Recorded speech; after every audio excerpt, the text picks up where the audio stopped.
What's up, everybody? This is Dropwise back again with another video, and today we're going to be talking about something a little bit different. This is actually a recap of sorts of our New Year's Eve show, and I just wanted to talk about some of the production aspects and things that went into this show, some challenges that we faced, and just sort of like a chance to showcase some of the highlights of this show. So let's go ahead and get into it. So here we've got a few things to talk about. So first is the stretch fabric with all the holes in it. UV reactive spandex, not super cheap, but it's reusable, it's washable, it's really unique. It's kind of reminiscent of the psytrance scene, and I really love it. I love the look of it. I love working with it. It's just great stuff. You get a lot of coverage for not a whole lot of money, and it's just got a cool effect.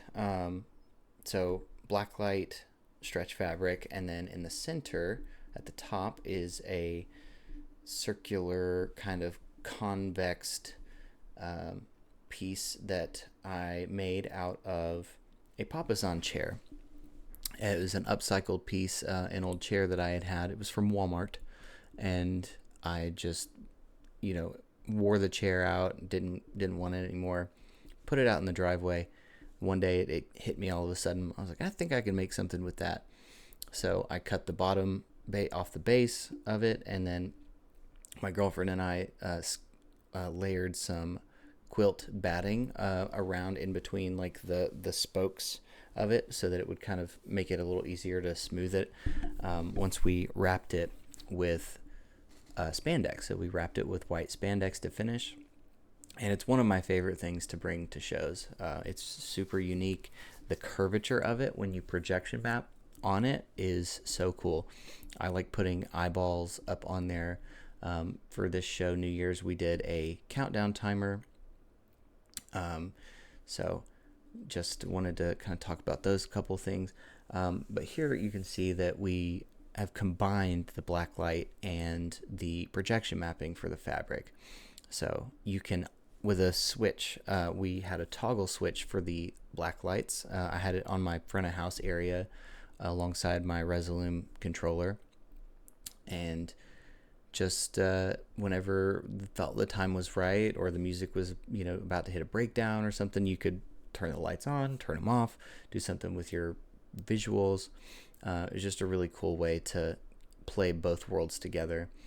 I do want to say the hardest part of this whole thing was projection mapping on the fabric, because I'm very particular about my projection mapping. Making the mask for this thing was not easy at all. It took me probably 3 hours on the day of the show to mask this, because you can't do it beforehand. It has to be physically set up and in place. And what I did was I climbed up on a ladder and took a picture of the fabric from the lens, where the lens on the projector was, so that I knew what the projector would be essentially seeing. And then I put that photo into Photoshop, and then I one by one masked out all of those holes. And because it was so far away, the photo was kind of pixelated, and I wasn't able to get really good clean cutouts in Photoshop on some of the circles. So it really took me a lot of time to get it dialed in the way I would like it. It still wasn't perfect, but it was pretty good. Especially like in certain like perspective, like viewpoints, it was perfect. So that is how I did that. But this was definitely my favorite visual clip throughout the night. It just had the nicest effect to it. It was like it was melting. It was really, really cool. Definitely my favorite by far. And that's the other thing too, is I had never done this before. I had done some like practice trial runs in my house of like single sheets to see like how it would work to mask it and what it would look like. But I did not have all of these colors together. The thing is, when you're doing projection on a colored fabric, is that it colors your material, your content. So, you project white on a pink sheet, you get pink. You project it on green, you get green, and so on. So essentially what you really need is high contrast, very colorful scenes. So you can see this sail in the top left is green, top right is green, center is pink, and then orange surrounding that. You just kind of have to play on the strengths of what you've got and really experiment. If you're going to do something like this, I would highly recommend testing it out at a small scale in your house if you have room. I'm super glad I did that. I probably ran 3 sessions of testing before we actually did the setup. So that's that. Another thing, kind of silly, but we really struggled with a confetti drop on New Year's Eve. It was our first one. And in this clip, you can see a couple pieces falling from the ceiling a little bit early. They were in a cardboard box that was sealed with some tape and was rigged up to be pulled with a piece of paracord. But the pieces were leaking out of the cracks in the cardboard box because of the base. So that was just kind of silly. I didn't mind it one bit, and it was kind of cool because when we went to pull the string for that particular drop, that one didn't work. We had a second one that did work, so we still had our big confetti drop, but throughout the night, as the bass got louder, more confetti came out. So that was well after midnight, but people just got rained on. Confetti rained on them all night, and I thought that was kind of cool. So, but it's all about learning through failure. But yeah, so essentially, this particular show was light themed. It was called LUX, and we wanted to showcase 3 different light sources. We had our lasers, run by my friend JMO. He did a great job. And then the projection mapping, of course, and then the black lights.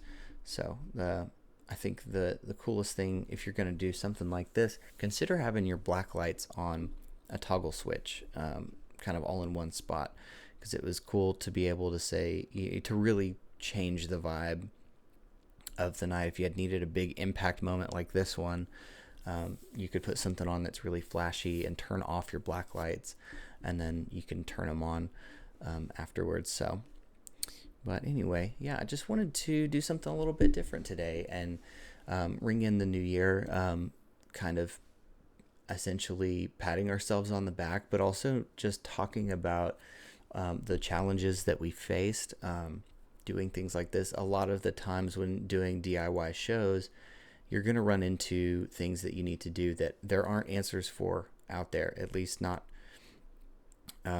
immediately so, or as obvious as you would think for certain other things. There's a million tutorials out there about projection mapping, but it's always like how to projection map a cube, something really straight and simple. So if you'd like a tutorial about doing something more complex like this, let me know, and I'd be happy to make one. If there's anything else, if there's anything else production related, I think in the future, maybe in the next video or 2, I want to do a kind of workflow overview of the sound system and the PA system workflow, and how I set up sound for shows, and kind of what we did for this one, and what we'll do in the future ones moving into 2026. Got some new speakers, so we're going to be doing a lot of testing on those at different scales before we fully deploy them for our big shows like this. So all right, I think that about does it. Thank you everyone so much for watching. I'm Dropwise, and this is Subconscious Sound. We try to bring DIY spirit into everything that we do and continue to scale it up in ways that we never really thought possible. So thank you all so much for supporting. If you enjoyed the video, consider liking and subscribing, maybe drop a comment. It really helps the algorithm, but it also helps me because I love the feedback and I love seeing all of the support and questions and engagement from people in the comments. So whether you liked it or you didn't like it, let me know down below. So until next time, thank you guys and take care.